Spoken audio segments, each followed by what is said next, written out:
Welcome back, fellow legends. We have Explaining the Sharingan by Swagkage. Hello everybody, how are all of you doing today? Swagkage here, and I think it's about time I finally talked about Naruto for once. For my My first God. informative Naruto video, I can't think of anything better to talk about than the Sharingan, the dojutsu of the Uchiha clan, and possibly one of the most broken abilities in all of fiction. That is a high bar. That is a really high bar to meet, but the Sharingan, I could argue, in all of fiction, could easily be A tier. Not quite S, depending on the fiction, right? I could see easy B to A tier. This OP little ability right here made its debut in chapter 12 of the Naruto manga when Kakashi first pulled it out to save Team 7 from Zabuza. The Sharingan's first use was explosive and gave the audience a glimpse of what someone with just one Sharingan could do. Kakashi displayed all sorts of abilities like subtle genjutsu use, the ability to mirror an opponent's movements, the ability to outright copy entire jutsu, and so on. The Sharingan completely turned the tide of the battle in Kakashi's favor, leaving Zabuza decimated and out of commission for over a week. If it wasn't already clear enough, the Sharingan is, or at least has the potential to be, one of the most powerful abilities in the world of Naruto. Even in its earliest stages, the Sharingan is still potent enough to give its user access to some ridiculous abilities, like when Sasuke managed to copy Rock Lee's speed and taijutsu prowess with an incomplete pair of Sharingan, or when Obito managed to see through the camouflage technique of an enemy stone ninja with a pair of Sharingan that he just awakened. So I played the Naruto CCG for a number of years. Set 16, I think it was Broken Promises. This specific card was a jutsu, Sharingan Kunai. It was busted. It was like, effectively think of a generic one red, if you're playing Magic, right? One red, two colorless, sorcery to just murk a dude. And if you happen to have an Uchiha, right, a specific creature on board, just bounce back to your hand. It was broken. And there's your fun little fact about the Naruto CCG that you probably didn't know, because I'm probably one of the only VTubers that actually played it and still has a deck. Before I get ahead of myself, let me go ahead and give a general breakdown of what the Sharingan is. Its name translates to Copy Wheel Eye, though this name doesn't do a very good job summarizing what the Sharingan can do. Granted, one of the base Sharingan's most notable abilities is the ability to copy any technique the user sees, but there's a lot more to a plain Sharingan than the ability to just copy jutsu alone. And old Naruto just hit different. Like how Sakura had, what was it, Genjutsu Affinity? But like, it was never really expanded upon. The artwork just hit different too. In essence, the purpose of the base Sharingan is to augment the user's vision and reflexes to an incredible degree, giving them access to dozens of different smaller bonus abilities as a result. Acquisition of the Sharingan, while a bit sporadic and inconsistent in some regards, is at least a pretty straightforward concept to explain at face value. Put simply, attaining the Sharingan is like going Super Saiyan in Dragon Ball Z, in the sense that it awakens in response to a powerful emotional reaction. The emotion doesn't seem to need to be one of any particular kind. It can be stress, a desire to protect, the grief over the death of a loved one, the joy of accomplishing something, and anything in between. Sasuke awakened his Sharingan in response to the annihilation of the Uchiha clan. Obito awakened his Sharingan due to his immense resolve to protect Rin and Kakashi. Sarada awakened her Sharingan in response to the excitement she felt when she learned she might be able to finally meet her father. Yes, it is due to not necessarily trauma, it is due to an event, a very powerfully emotional event. And the list goes on. Whatever that emotion may be, once the shinobi experiences it, assuming they're an Uchiha of course, their brain will begin to emit a special form of chakra that affects their optic nerves, and the Uchiha's eyes will thereafter evolve into the Sharingan. It is possible for non-Uchiha to acquire the Sharingan under rare circumstances, but this can only be done by transplanting the eyes of an Uchiha who has already unlocked the Sharingan into whoever it is that wants it. Additionally... Right, so say if Obito never awakened his Sharingan and Obito's eye was implanted, I believe it's due to the Uchiha chakra not being present at the time of feeling them. So say for example, if Obito's eyes were transplanted to Kakashi and Kakashi experienced, still killing Rin, for example, right? Because he does not have the let's because Mangekyou is a little different, right? But say it was just regular eye, right? And because he doesn't have Uchiha blood and he lacks, at that point, the necessary, I would argue, chakra signature. I'd go a little step further than just chakra. The chakra signature, it cannot, it tries to pass the check, but it can't because it's lacking the prerequisites to unlock the base Sharingan. Obviously, in canon, we have, Kakashi, Chidoriing, well, not Chidoriing, I guess that's, no, it's Chidori. It wasn't Raikiri. It was Chidori. It uses Chidori to murk Rin to prevent the Three Tails from being summoned. And Obito, I would argue it's Obito experiencing that loss that awoke the Mangekyou, and by association, because his other eye was still there, it not by area effect, but because it was his other eye, and Kakashi was also going through extreme stress at that point in time. That's what awoken the Mangekyou. Use of the Sharingan by a non-Uchiha is highly discouraged, as it drains a monstrous amount of chakra and can leave the user's entire body immobile for up to a week. The abilities of the Sharingan all fall under one of two categories, the Eye of Insight and the Eye of Hypnotism, though contrary to what the names imply, these abilities are not literally restricted to one eye or the other. The Eye of Insight focuses on granting the user increased perceptive abilities and is what the Sharingan's famous copy ability stems from. Thanks to the Eye of Insight, users of the Sharingan are capable of seeing chakra in a visible form and can furthermore distinguish the sources of the chakra based on the color the Sharingan labels it with. The user can also detect irregularities within the chakra being observed, and whether the irregularities are self-inflicted or brought on by outside causes like genjutsu. Adding on to what I mentioned earlier, the Eye of Insight grants the user an incredible boost in perception, allowing them to read lips, predict an enemy's oncoming attacks based on muscle movements and tension, perceive and decode incredibly subtle movements like pencil movements from afar in order to learn exactly what someone may be writing, etc. I mean, so think of it like, if we're doing it in an RPG setting, right? Think of it like being an Uchiha gives you specific stat bonuses.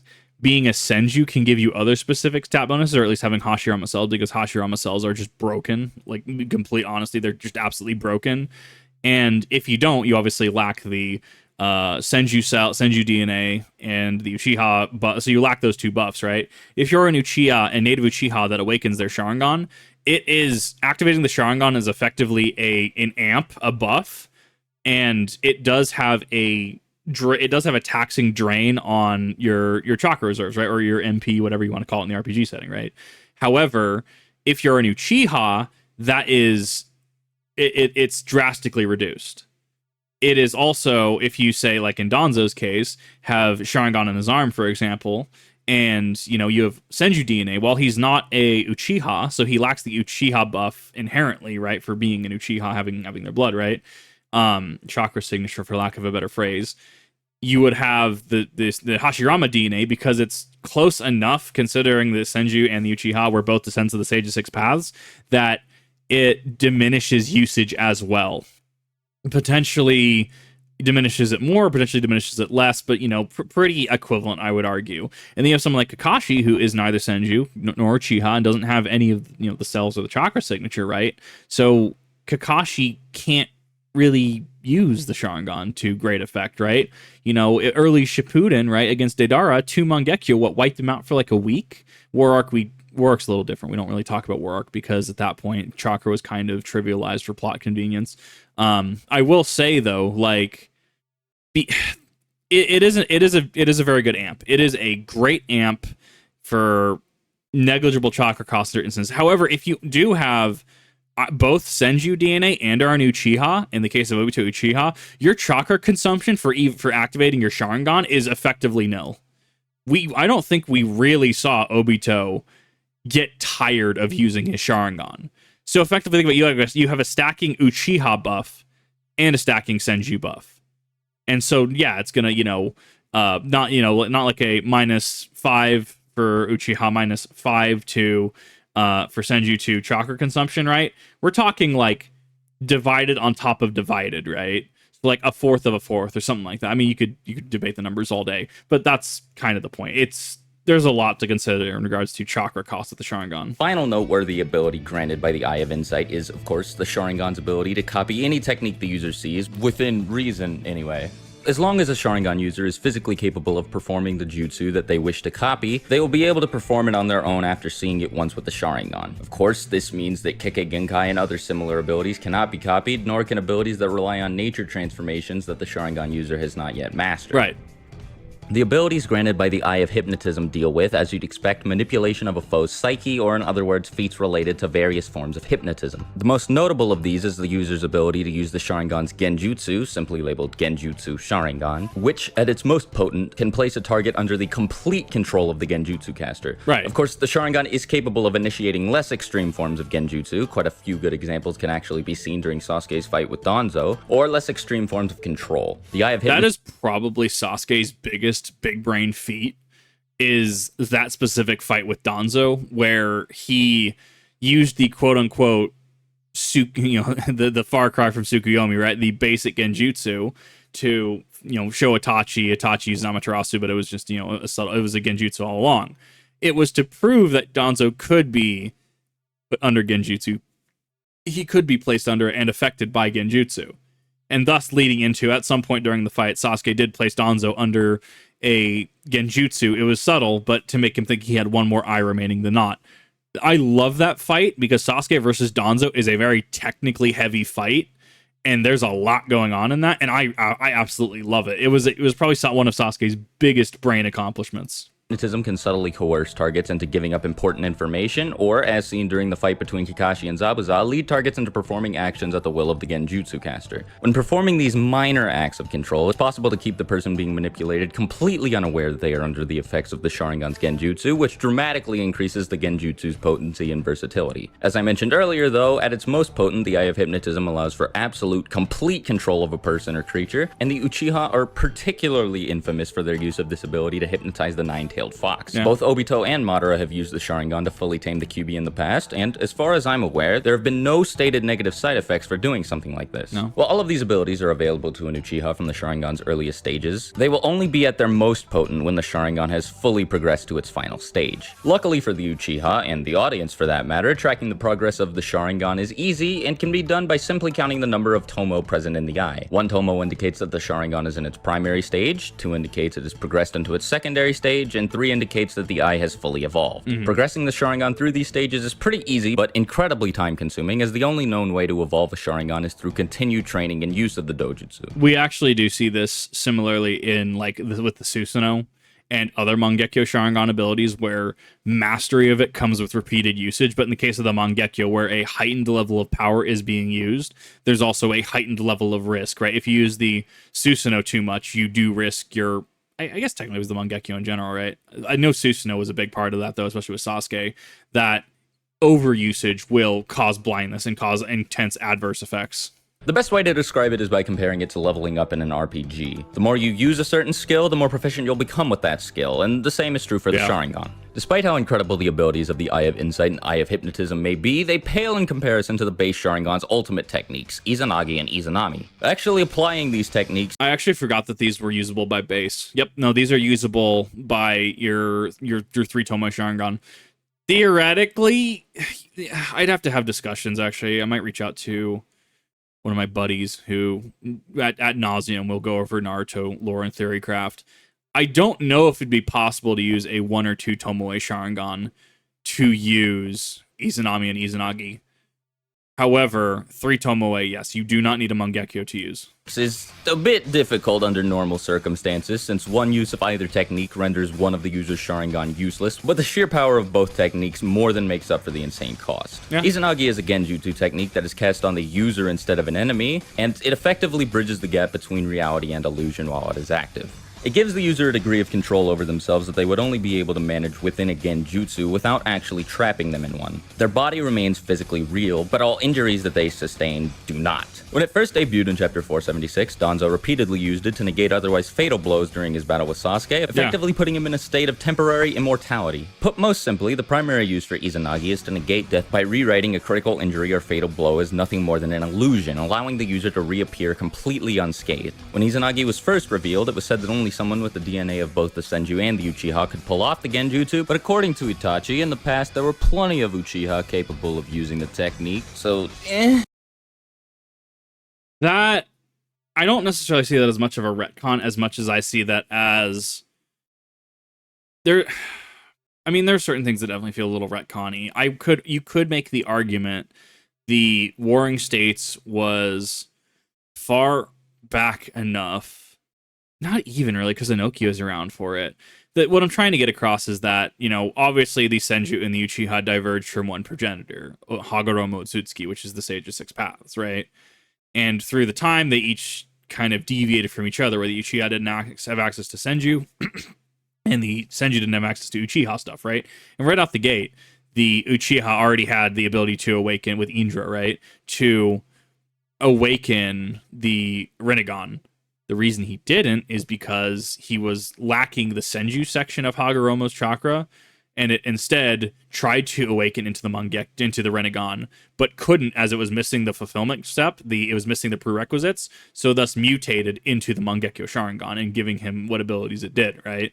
That's actually a huge theory and point I have in regards to Mangekyou and Rinnegan. Maybe we'll make a video on that at some point. I keep saying I'll do it. But that is one of those things that, like, this could be argued, but it could. You could also argue there could have been a workaround or something like that. It could be unfaithful narrator, right? You go back to like Ruby, right? Where you have people, you have Ozpin telling you things, you have Crow telling you things, you have Cinder telling you things, you even have certain things from Salem's point of view. It isn't really until we get to Jin at the start of like volume 6, episode 3, right, that we really get an idea of, okay, so this is the narrative. It's not that they're retconning, it's that there are many differing points of view and unfaithful narrators, that getting to the point where there is that faithful narrator is going to be story changing. So it could be that Obito is just going to be an unfaithful narrator up to, hiding the ability or hyping an ability up to a certain degree. Or even Obito maybe couldn't even know, right? Maybe he was misinformed by Madara or something, right? Whereas, you get to where this was explained, Itachi was explaining this, right? And, he is seen as a more faithful narrator. You could make that argument from a literary standpoint. Regardless, the technique is incredibly powerful and can even be set to go off at a particular time or under certain conditions, as seen when Madara set it to go off after his death, allowing him to revive himself after his death at the hands of Hashirama. That was nutty. I do state Deus Ex Madara is a thing. Deus Ex Madara is 100% a thing. On the other hand, is a genjutsu that, like most others, is meant to be cast on a foe. According to Itachi, Izanami was created to punish Uchiha who had abused Izanagi in the past, but like I mentioned before, therein lies a problem, since Uchiha without the DNA of the Senju were originally said to be unable to use Izanagi. So I guess that's not the case. I guess all Uchiha can use Izanagi, and Senju DNA just makes using it easier. But anyway, let me go ahead and explain what Izanami does. Well, Izanagi is the ultimate genjutsu that can be cast on oneself. Izanami is the most powerful genjutsu that can be cast on another person. Now, granted, the technique can only affect one person at a time as far as I'm aware, but it looks to me like a clear-cut instant win technique based on what little the audience has been shown. It is an instant win technique with an asterisk, and the asterisk is the description of who it can be used upon. So the technique are a bit complicated, so forgive me if I don't do a very good job describing how it works. Izanami is performed by selecting an arbitrary moment using the Sharingan to record the ongoing physical sensations of both the user's body and the target's body during that moment, and then replicating that moment exactly at a later point. This can be done with more than one moment to increase the chance of the genjutsu's success, but that's optional, and again, it only increases the chance that the genjutsu will work. It is not required. Anyhow, once the user has replicated whatever moment or moments they've picked, the target will be trapped in a temporal loop where they will witness the events between the first moment the user specified and the replication of said moment non-stop until the genjutsu ends. Since this is a genjutsu, the temporal loop I just mentioned obviously happens inside the mind of the target, meaning that while they are trapped in Izanami, they are left completely immobile. Furthermore, escaping the genjutsu is impossible, even if the caster dies after Izanami is put into action, until the victim acknowledges their mistakes or takes a closer look at themselves or whatever. Forced introspection. It seems to only really have an effect on people who aren't good-natured or haven't really found themselves. So if you use it on somebody completely pure of heart like Naruto or whatever, I doubt it would be too effective. But I mean, it might. So say, for example, War Arc Naruto, when he's trying to take everything onto himself to stop the war, and Itachi gives him his famous, if you do this, you're doing no different than Madara. That scene, right? Theoretically, Izanami would have worked for a time until Naruto could admit that, I don't need to be like Madara. I can have other people, my friends, help me, right? Which he came to the conclusion just from talking to Itachi. So this really is a last resort. Like, look, it's not that we want you dead. It's that we want you to think about what you're doing. You're going down this path. We don't want you to follow. And for a summary explanation of the Izanami as a technique, right? So say if I were to, if I wanted to put somebody under Izanami, right? You have to have your focal point that you start your recording at. So you start activating, weaving the technique. You start activating the technique, and you do an action. Say, for example, I smack my desk, right? I smack my desk, and at that point, that is the hit the record button. And then you continue with whatever you're doing. And then you choose a next point in time. So, say, for example, after discussion, I flick my screen, right? And that could be point two.